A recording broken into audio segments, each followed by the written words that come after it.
사랑하는 여러분, 한 주간 동안 평안하셨습니까? 네, 여러분 이번 한 주간 사시면서 어떠한 만남을 가지셨습니까? 그 만남이 여러분의 삶을 기쁘게 하셨습니까? 아니면 다시는 안 만난다. 그런 만남을 만나셨습니까? 참 희한하게도 아무렇지도 않다가도 누군가의 만남을 통하여 우리가 기뻐지기도 하고 또 슬퍼지기도 하고 또 기분 나빠지기도 합니다. 그것은 아마 인간이 혼자 살 수 없는 그러한 존재라는 것을 보여주는 것이 아닐까라고 생각합니다.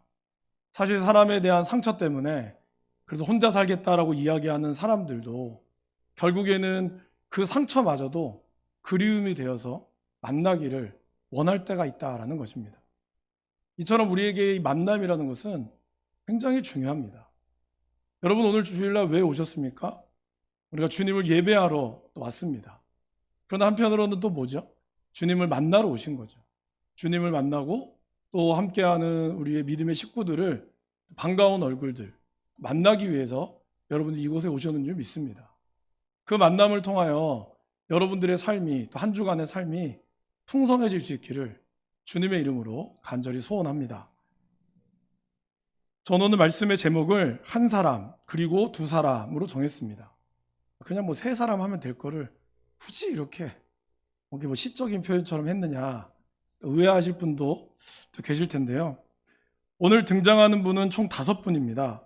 그 중에 이제 예수 그리스도를 중심으로 해서 이 땅에 태어나고 예수님을 위해서 이 땅에 태어나신 분 소개한 그 한 사람이 있습니다. 그리고 두 사람은 한 사람의 뒤를 따르다가 예수님을 만나고 삶이 변화된 사람입니다. 그래서 이 한 사람 그리고 이 두 사람을 여러분들에게 좀 소개해 올리고자 합니다. 먼저 여러분 이 만남이 어떻게 진행이 되었습니까? 오늘 말씀해 보시면은 35절 첫 구절이 또 이튿날이라는 표현을 쓰고 있습니다. 가만히 보니까 29절에도 이튿날 그리고 43절에도 이튿날이라고 표현되어 있습니다. 그리고 2장에 보니까 2장 1절에 사흘째 되던 날이라고 표현되어 있어요. 뭔가 성경에서 이렇게 반복되어 나오져 오는 것은 의미가 있는 겁니다. 특별히 요한복음 외에 나머지 복음서에는 이런 어떤 날짜의 개념이 그렇게 잘 나오지 않습니다. 뭐 6월절 이런 건 나오지만 어떤 이튿날, 3일, 사흘째 되는 날 이런 말이 나오지 않거든요. 그러면 사도 요한은 이것을 통해서 우리에게 무엇을 말씀하기를 원하셨겠습니까? 먼저 요한복음 1장 1절에 보시면 태초의 말씀이 계시니라라고 나옵니다. 여러분 그리고 하나님이 창조하실 때 어떻게 창조하셨죠? 7일 동안 모든 것을 한꺼번에 딱 한 게 아니라 하루에 하나씩 하루 그 다음날 또 그 다음날 이렇게 시작을 했습니다. 그래서 저와 여러분들에게도 이 하루의 날들이 참으로 소중한 겁니다. 이처럼 사도 요한이 의미했던 바는 그겁니다. 하나님이신 예수님께서 이 땅에 인간의 몸으로 오셔서 우리를 하나님의 자녀로 삼으신 이 엄청난 사건은 사실은 매일매일의 일상, 우리의 일상 속에서 이루어지는 것임을 말씀하고 있다라는 것입니다. 여러분 우리가 살아가는 이 위대한 역사, 여러분들이 걸어가는 이 생명의 역사도 굉장히 거창한 것 같지만 어떻게 보면 어떻죠? 아주 평범한 사람들이 살아나가는 이 날, 그 날로 인해 이루어졌다라는 것입니다. 오늘 예수님의 제자들, 나오는 이 예수님의 제자들이 그렇게 대단한 사람들이 아닙니다. 뭔가 역사를 바꿀 만한 그 당시에 그들이 등장함으로 이스라엘이 바뀌고 예루살렘이 바뀔 만한 사람들이 아니라 지극히 평범한 여러분들 옆집에 사시는 그냥 고기 잡는 어부들 그리고 그냥 평범하게 살아가는 그 사람들의 삶 속에서 하나님이 그들을 찾아오셨고 하나님이 그들과 만나셨다라는 것입니다. 우리가 예수님을 만나는 것도 물론 특별한 사건이 있어서 여러분들이 예수님을 만났지만 그 사건의 날은 어제가 있었기에 주님을 만난 것이고 또 오늘 주님을 만났기에 우리에겐 내일이라는 또 일상적인 삶의 모습이 그대로 진행되는 것입니다. 우리의 옆에 사람들과의 만남도 그렇죠, 여러분. 뭔가 여러분들이 대통령이나 대단한 사람을, 아니 정말 여러분들이 좋아하고 인기 많은 누군가를 만나는 특별한 경험들도 물론 있겠지만, 늘 우리는 평범한 사람들의 삶 속에서, 그 속에서 지지고 볶고 싸워가며 우리의 인격과 우리의 삶이 만들어가는 것입니다. 그만큼 우리의 인생의 가장 중요한 것은 어떤 특별한 사건이 아니라 지극히 평범하지만, 그러나 그 매일의 일상, 걸어가는 일상 속에서 나타나는, 그리고 그 속에서 만나는 지극히 평범한 사람들의 만남 속에 하나님의 역사가 이루어진다라는 것입니다.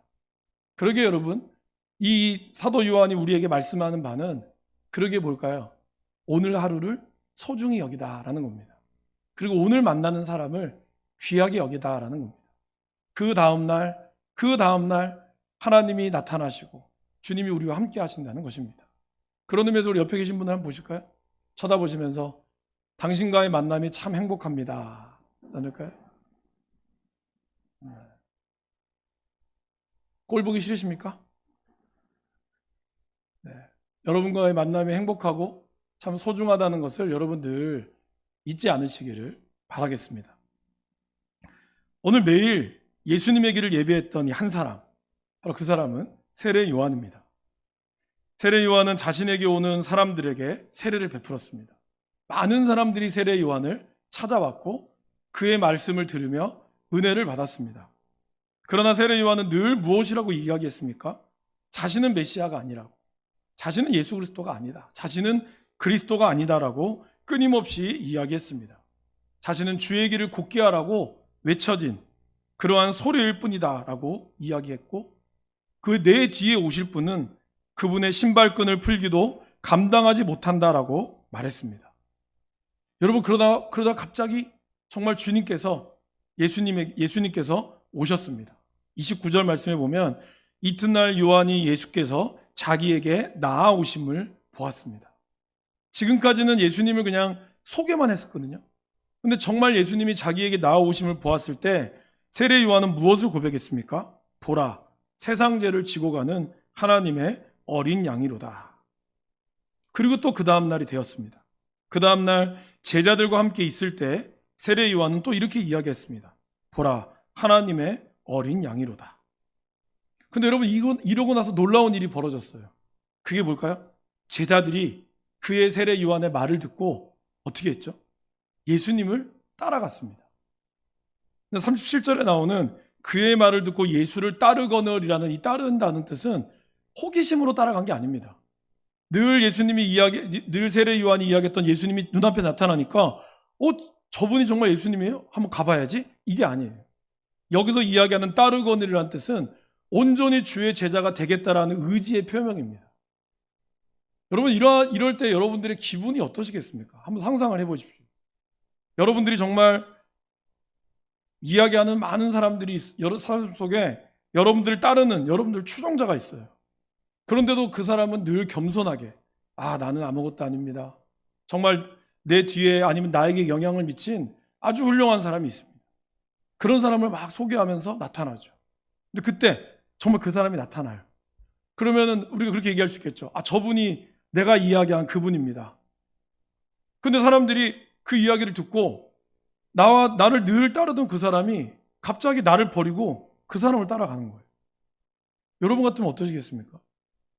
저는 속이 좁아서 안 될 것 같아요.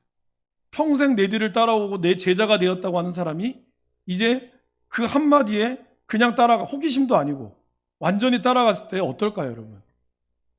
저는 참 마음이 어려울 것 같습니다. 근데 세례 요한은 그거에 대해서 전혀 개의치 않았습니다. 사람들은 이럴 때 좀 시기를 하잖아요. 그죠? 여러분들 안 그러시겠지만 저는 좀 시기가 날 것 같습니다. 여러분, 우리가 시기라고 하는 걸 이야기할 때 여러분들은 시기 생각하면 저 사람 미워하고 막 질투하고 이런 감정만 표현하잖아요. 그런데 시기의 또 다른 표현을 어떤 분은 그러더라고요. 다른 사람에 대해서 아첨을 하거나 다른 사람을 좋게 이야기하는 것도 시기의 한 표현이라는 거예요. 그러니까 그 말은 뭘까요? 가식적으로 표현하는 거죠. 그러니까 어떻게 보면 세례 요한이 자기를 저 사람 정말 안 됩니다가 아니라 저 사람을 칭찬했던 모습이 시기적으로 그냥 자기가 시기함으로 그냥 자기가 착하다는 걸 드러내기 위해서가 아니라 그는 진짜로 예수님의 뒤를 따라가는 그 사람의 모습이 진짜였다는 것을 그는 매일매일 고백했다는 것입니다. 나중에 3장에 가면 세례 요한은 여전히 세례를 주고 있습니다. 그때 예수님이 요단강 건너편에서 세례를 주고 있어요. 어떤 사람이 세례 요한에게 찾아와 이야기합니다. 선생님, 지금 당신이 세례를 주고 계신데 예수님이 반대편에서 세례를 주고 있습니다. 그런데 예수님한테 세례받는 사람이 더 많아요. 그 말을 해준 거예요. 그걸 왜 굳이 이야기할까요? 그런데 세례 요한은 뭐라고 표현했을까요? 세례 요한은 요한복음 3장 29절 30절에서 이렇게 표현합니다. 신부를 취하는 자는 신랑이나 서서 신랑의 음성을 듣는 친구가 크게 기뻐하나니 나는 이러한 기쁨으로 충만하였노라. 그러면서 그는 이렇게 이야기합니다. 그는 흥하여야 하겠고 나는 쇠하여야 하니라. 세례 요한은 매일매일의 삶이 그냥 단순히 자기 자신을 드러내기 위한 예수님의 칭찬이 아니라 늘 자신의 삶이 진정으로 예수님의 길을 예비하는 자신의 정체성을 분명히 알았다라는 것입니다. 예수님만이 드러나는 삶, 그 삶을 그는 매일매일 하루하루를 살았고 정말 예수님이 나타나시자 그의 제자들이 자기를 버리고 예수님께로 떠났을 때에도 그는 오히려 자기가 그것으로 더 기뻐했다라고 이야기하고 있다라는 것입니다. 여러분, 우리가 예수님으로 충만해진다는 것이 뭘까요? 우리가 성령이 충만하다, 하나님의 능력으로 충만하다, 이 삶을 우리는 그렇게 생각할 수가 있습니다. 능력이 대단하다. 성령이 충만해서 방언도 하고 병 고침도 하고 그래서 놀라운 능력을 발휘하는 것, 우리는 그것으로 성령 충만하다고 생각합니다. 물론 그것이 틀렸다는 것은 아닙니다. 그러나 성경이 이야기하는 그리스도로 충만해진다는 것은 뭘까요? 그것은 갈라디아서 2장 20절의 말씀처럼 오직 내 안에 그리스도께서 사시는 것이고 이제 내가 육체 가운데 사는 것은 나를 사랑하사 나를 위하여 자기 자신을 버리신 하나님의 아들을 믿는 믿음 안에서 사는 것이다 라는 것입니다. 다른 말로 표현하면 뭘까요? 나는 매일매일 죽노라라는 사도 바울의 고백처럼 내가 죽고 예수님이 살아가는 것, 그것이 바로 예수님으로부터 충만한 삶이다라는 것입니다. 이동원 목사님이 쓰신 책에 보면은 이동원 목사님이 선교사님을 통해서 영어를 좀 배우셨대요. 그때 그 이동원 목사님에게 가르쳐준 선교사님이 크리스천이라고 하는 영어 단어를 가르쳐 주셨다고 합니다. 그리고 이 단어를 두 가지로 분리를 한 거예요. 크리스천을 크라이스트 플러스 IAN 이렇게 구분을 한 거죠. 그럼 이제 크리스토는 여러분 아시다시피 예수 그리스도입니다. 근데 이 IAN을 이 선교사님이 이렇게 가르쳐 줬다는 거예요. I am nothing. 나는 아무것도 아니다. 어원이 맞다는 건 아니에요. 그러나 이 선교사님이 가르쳐 주셨던 핵심은 뭘까요? 그리스도인은 예수가 충만하고 I am nothing. 나는 아무것도 아니다. 이것이 진정한 크리스찬이다라는 것입니다. 여러분, 우리는 처음에 예수님을 믿을 때는 진짜 아무것도 몰라요. 그죠? 아무것도 모르기 때문에 나는 아무것도 모릅니다라고 이야기를 합니다. 그래서 아무것도 모르기 때문에 장로님, 권사님, 목사님, 안수집사님의 말을 따르죠. 구역장님에게 순종하고 따라갑니다. 근데 그러면서 점점점 내가 예수님을 알아가요. 그러면서 우리는 어떻게 될까요? 내가 예수님을 알아갈수록 여러분들이 점점점 죽어갑니까? 아니면 여러분들의 자아가 살아납니까? 우리가 예수님을 알아갈수록 우리는 죽어야 되는데 우리 자신이 더 드러나고 있지는 않습니까? 그렇다면 우리는 내가 처음에 몰랐을 때의 겸손함이 이젠 좀 아니까 나보다 더 뛰어난 사람이 나타나면 그들을 향해서 우리가 시기하거나 나도 모르게 그 사람을 질투하고 있지는 않습니까? 세례 요한은 그렇게 하지 않았다는 거예요. 오히려 예수님으로 충만했기에 진정으로 예수님이 나타났고 예수님이 그의 삶을, 그의 모든 제자들을 세상 말로 다 빼앗아 가도 오히려 세례 요한은 그는 흥하여야 하겠고 나는 쇠하여야 하리라 라고 고백했다라는 것입니다. 저와 여러분들의 삶이 이런 삶이 될 수 있기를 바랍니다.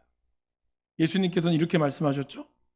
누구든지 나를 따라오려거든 자기를 부인하고 자기 십자가를 지고 나를 따를 것이니라.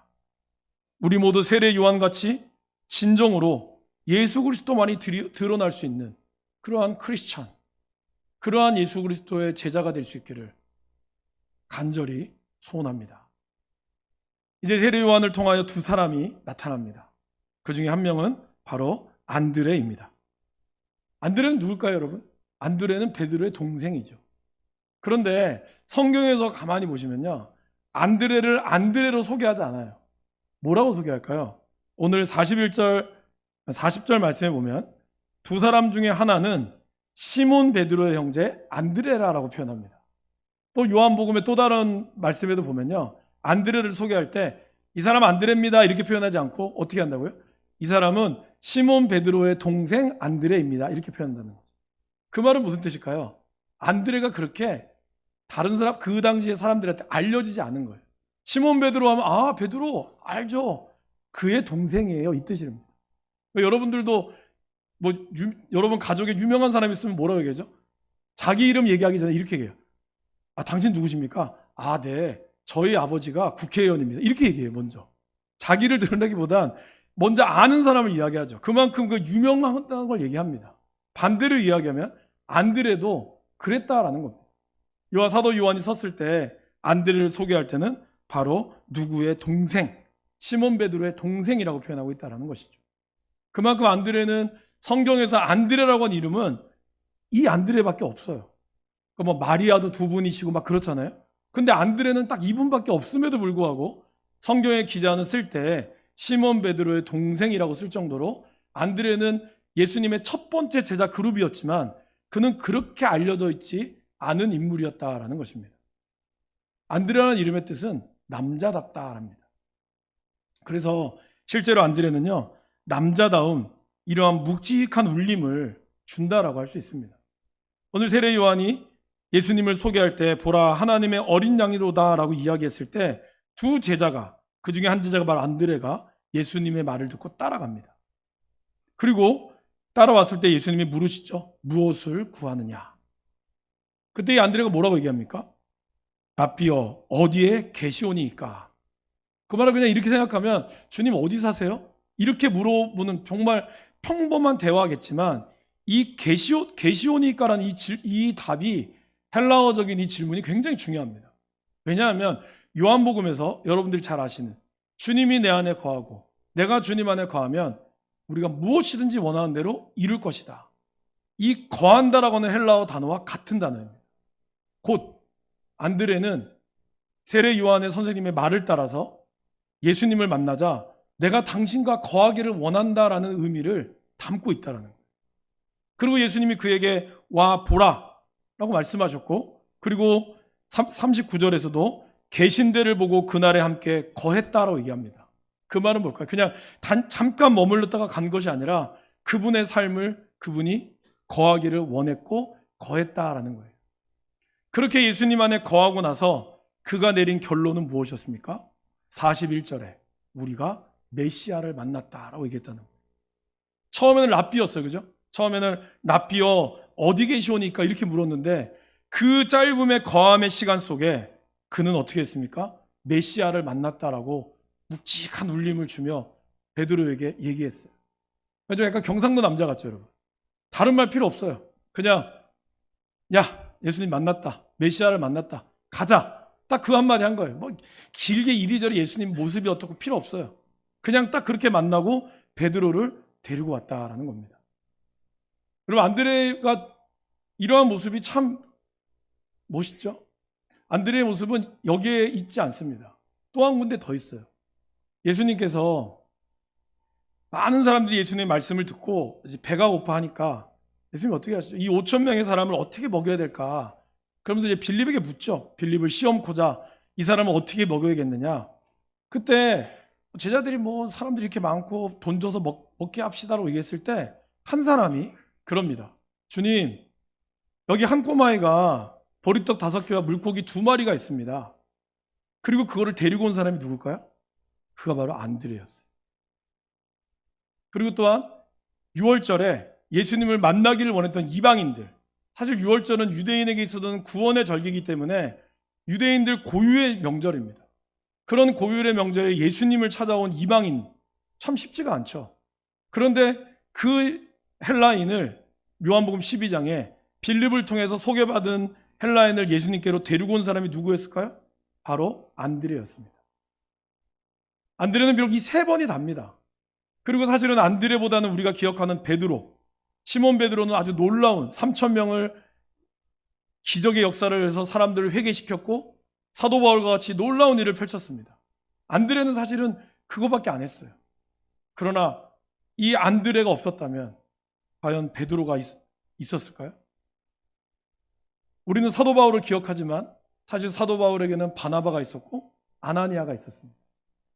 이 사람이 없었다면 과연 바울이 그의 눈의 비늘이 벗어지고 놀라운 이 선교의 구원의 역할을 감당했을까요?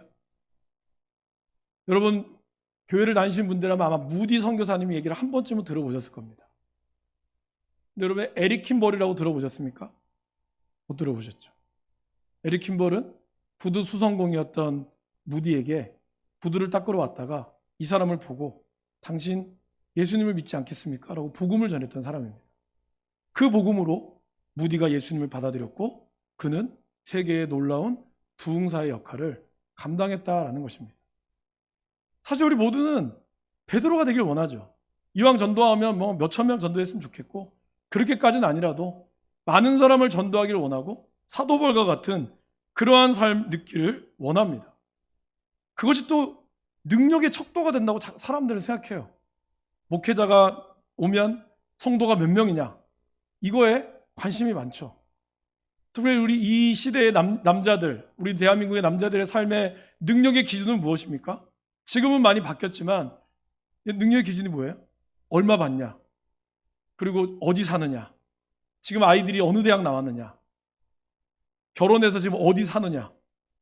부모를 가진 엄마들이 늘 학교 엄마들이 만나면 얘기하는 모임이 평등을 이야기한다고 그러죠. 아파트 평수, 자녀 등수. 이게 그들의 핵심이래요. 여러분, 이러한 시대에 우리는 살면서 교회 안에서도 내가 어느 직분을 맡고 있느냐, 장로가 돼야 되느냐, 권사가 돼야 되느냐, 안수 집사가 돼야 되느냐, 이것이 마치 자신이 신앙적 위치인 것처럼 착각한다는 거죠. 목사면, 어떤 분이 어제 그러더라고요. 목사님과 같은 믿음이 가졌으면 좋겠다고. 에이, 그러면 안 돼요. 네. 목사라고 해서 믿음이 다 좋은 건 아닙니다. 여러분, 이렇게 오해하지 마시고. 네. 그렇습니다. 제가 사실은요, 목사가 된 이유 중에 가장 큰 이유는 하나님 앞에 제가 들었어요, 직접.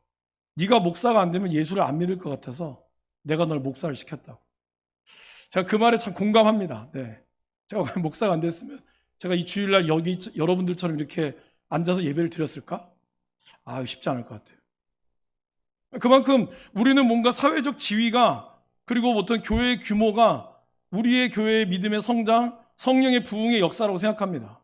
물론 열심히 일하고 또 좋은 대학 나와서 좋은 집 살고, 그것을 하나님이 반대하시는 것이 아닙니다. 그거를 틀렸다고 이야기하는 건 아니에요. 그러나 그 모든 과정들도 사실은 뭘까요? 양적인 성장 이전에는 깊이 있는 뿌리가 있어야 한다는 것이죠. 매일매일 걸어가는 하나님과의 관계, 이것이 더 중요하다는 것입니다. 만약에 예수님께서 자신의 세를 부리려고 했다면 예수님은 제자를 한꺼번에 불렀겠죠. 그러나 예수님은 어떻게 했죠? 오늘 이 제자를 세웠던 것처럼 한 사람 한 사람씩, 많은 사람들이 양과 수에 집중할 때 예수님은 질적인 관계, 그 사람과의 관계에 집중하셨다라는 것입니다. 그래서 한 사람씩 한 사람씩 세워가시며 주님은 말씀하셨다라는 거예요. 제가 이번 주 민수기 말씀을 묵상하면서 가장 크게 받은 은혜는 바로 하나님의 지파가 1절부터 82절까지 계속 소개했다는 겁니다. 사실 여러분, 그거 굉장히 지겨운 거거든요. 왜냐하면 그 지파별로 내는 것도 똑같잖아요. 유다 지파라고 해서 더 내고, 뭐 베냐민 지파라고 해서 덜 내는 게 아닙니다. 다 똑같이 냈는데 왜 성경은 그거를 다 기록했을까요? 우리 같으면 어떻게 할까요? 저 같으면 유다 지파 암미나답의 아들 나손, 니 뭐 냈다, 2절부터 이하 동문, 이러면 끝이거든요. 이러면 다 알아들어요, 저희들도. 아, 그래 그렇게 했구나. 그런데 민수기에서는 그 모든 숫자를 일일이 기록하고 성경에 보면은 그 수를 세었다라고 표현하거든요. 근데 그것은 여러분 머릿수를 세웠다는 뜻이 아닙니다. 그 사람의 이름을 호명해 가며 그 수를 세웠다는 거예요. 뭘 뜻할까요, 여러분? 민수기는 단순히 인구 숫자를 얘기하는 게 아니라 한 사람 한 사람이 하나님의 자녀로 세워가는 것에 하나님은 관심을 두고 있다라는 그 뜻이에요. 그래서 모든 지파가 동등하게 냈지만 내끼의 이하동문이라고 할 수 있는 표현을 써도 무방한 것을 하나님은 일일이 다 모세를 통하여 기록하게 했다는 거예요. 암미나답은 누가 얼마 냈고 그 다음도 얼마 냈고 다 똑같이. 그것은 한 사람의 한 사람의 헌신의 모습을 주님은 기뻐하신다라는 것입니다. 저와 여러분들이 또 교회가 부흥하고 우리가 전도에 열심을 내서 지금보다 더 많은 수로 더 많은 또 부흥과 하나님의 역사가 일어나기를 우리는 소망합니다. 저도 마찬가지입니다. 그러나 여러분, 그렇다고 해서 우리가 놓치지 말아야 될 건 뭘까요? 한 영혼 한 영혼에 대한 소중한 가치를 놓치면 안 된다는 거예요. 우리의 모임에 숫자가 많아져서 좋다고, 우리 여전도에 남성계 많이 모였다고 좋았다는 걸로 기뻐하는 게 아니라 그 사람이 품고 있는 그 마음의 아픔, 그 사람이 가지고 있는 그 마음의 기쁨, 그 사람이 가지고 있는 그 기도의 제목, 그거 한 사람 한 사람에게 여러분 기억하셔야 돼요. 여러분 모임할 때 몇 명 왔는지는 기억하는데 그 사람이 무슨 말을 했는지 기억하십니까? 그게 더 중요한 거 아니에요, 여러분? 오늘 많이 왔어요. 지난주에 5명 왔는데 이번에 10명 왔어요. 좋죠. 근데 그 나머지 5명이 무슨 말을 했고 그 사람이 어떻게 왔는지 그거에 관심 있으십니까? 하나님은 그거에 관심이 있다는 거예요. 하나님은 그 마음에 관심이 있다는 거예요. 안드레는 그랬다는 거예요. 비록 안드레는 베드로처럼 바울처럼 몇천 명을 할 수 없었습니다. 그러나 안드레는 정말 남자답게 묵직하게 한 사람 한 사람에게 내가 믿은 예수, 내가 메시아를 만났습니다. 갑시다. 예수님이 어디서 이 많은 걸 데리고 오겠느냐?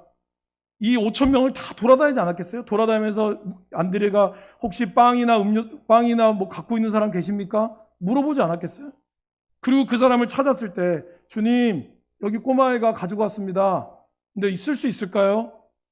이 울림이 주님의 기적을 일으키는 시작이었다는 거예요. 저와 여러분들에게 아무것도 아닌 것 같아요. 여러분들은 한 명 전도하기도 쉽지 않고 또 그 영혼을 위해서 아무것도 아닌 것 같아도 여러분들이 믿은 그 확신이 울림이 하나님이 역사하신다는 거예요. 여러분 안드레는 성경에는 별로 나오지 않지만요. 사실 그리스 정교회, 이 서방과 같은 엄청나게 동방 유럽이죠. 그리스와 러시아 거기에 있는 종교가 그리스 정교회라고 하거든요. 그 정교회 수장은 사도 베드로가 아니라 안드레입니다. 그리고 사도 베드로는 십자가에 거꾸로 못 박혀 돌아가셨죠. 안드레는 X자형으로, 우리가 능지처참이라나요? 그렇게 해서 십자가에 못 박혀 돌아가신 분입니다. 지금도 11월 30일이 되면 이 러시아를 비롯해서 그분들은 바로 안드레를 기념하고 나아갑니다. 안드레의 영향력이 결코 작지 않았다라는 것이죠. 한 영혼 한 영혼을 향한 그 영향력, 그것이 우리에게 중요하다라는 것입니다.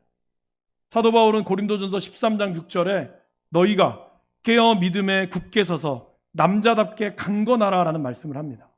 거기서 남자답게라는 헬라어 단어는 바로 안드로마이즈라는 단어예요.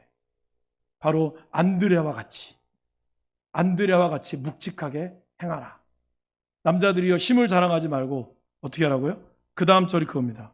너희 모든 일을 사랑으로 행하라.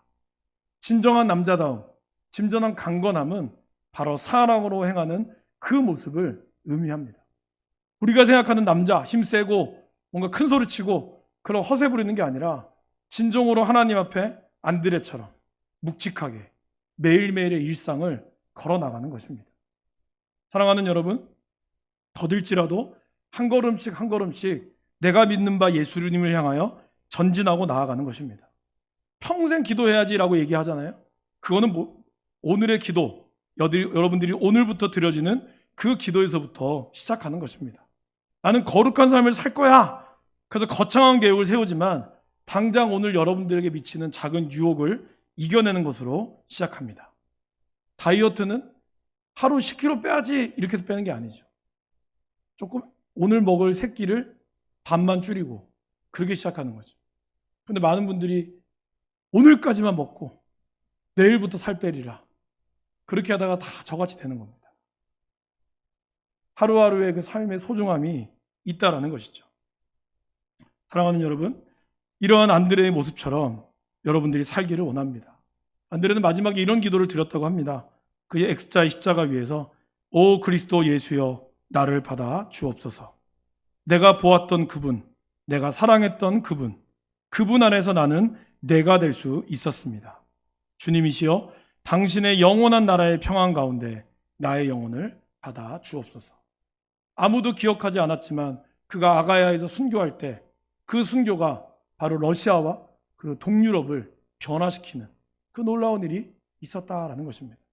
여러분들의 작은 한 걸음이 소중하고 그 걸음 한 걸음 한 걸음이 필요합니다.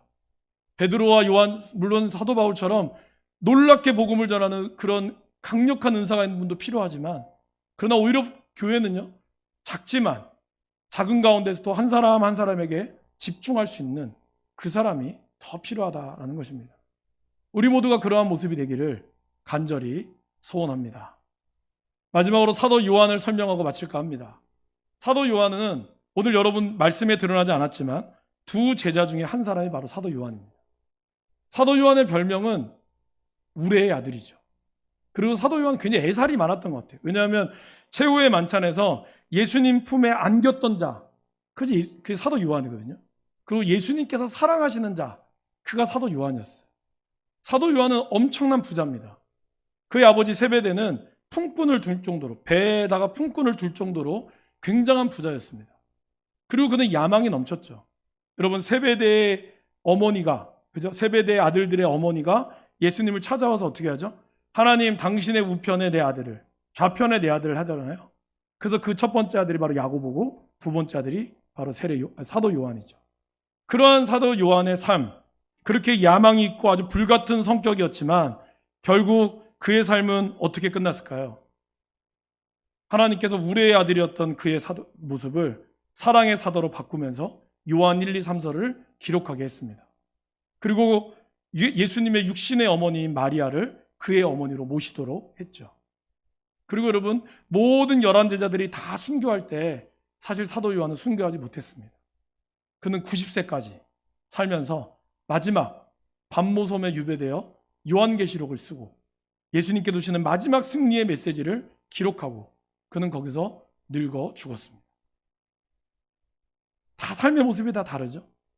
사도 요한은 정말 모든 것을 가지고 있었으나 예수님을 만남으로 그는 야망과 그 모든 것이 다 포기되어지고, 그리고 한성깔했던 그의 성격은 사랑의 사도로, 그리고 마지막 순간까지 그는 하나님의 복음을 위하여 살다가 돌아가셨습니다. 세례 요한과 함께 어떤 안드레와 사도 요한의 모습은 어떻게 보면 우리의 신앙의 모습 가운데 필요한 모습이 아닐까 생각합니다. 세례 요한처럼 나는 아무것도 아니고 주님을 온전히 증거할 수 있는 삶, 그리고 안드레처럼 화려하진 않지만 비록 아무것도 아니, 내 존재가 아무것도 아닐지라도 그러나 내가 감당할 수 있는 그 몫에 최선을 다하고 내가 믿는 하나님을 담담히 전할 수 있는 삶, 그리고 마지막까지 주님을 위하여 끝까지 주의 복음을 전하며 사랑하는 그 삶, 이 삶의 세 번의 예수님을 만났던 세 사람의 모습이 저와 여러분들의 모습이 될 수 있기를 주님의 이름으로 간절히 소원합니다. 기도하겠습니다.